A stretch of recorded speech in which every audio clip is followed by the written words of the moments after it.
Чыкты, жумшак, назик болду. Эми бир сыйра кесип алам.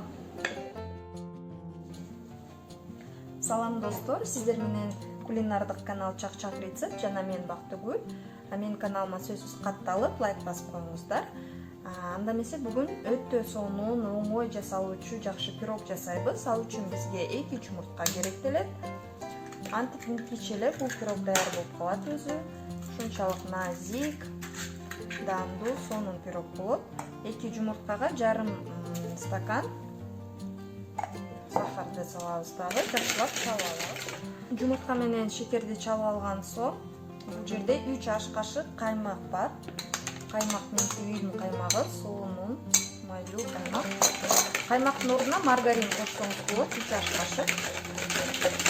Буну да бир сыйра чалып алабыз дагы. Анан жылуу сүт, жылуу кефир, өзүнүн бирөөсүн кошсоңуз болот. Бүгүн менде жылуу сүт. Эми бул жакка биз 250-300 граммдай un кошобуз албетте. 450 грамм кетти. 250 грамм коштум. Албетте разрыхлитель кошушубуз керек. Разрыхлителди азыр алып келе коеюн. Нет, недалеко. Бир пакет разрыхлитель кошуп коебуз.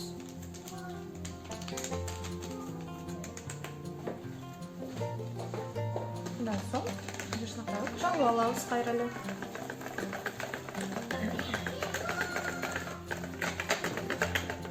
Дагы бир аз кошом, 50 граммдай. Ошо менен менде 300 грамм un кошулган болот.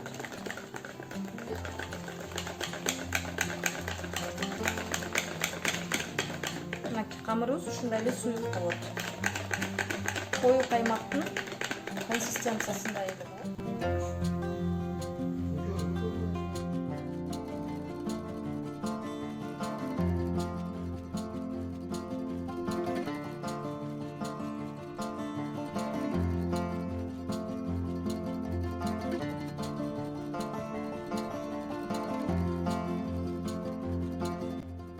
Пирогубуз ушундай сонун болуп бышып чыкты, жумшак, назик болду.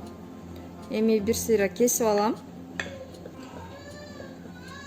Мынакей кандай сонун кесилип атканын көрүп атасыздар.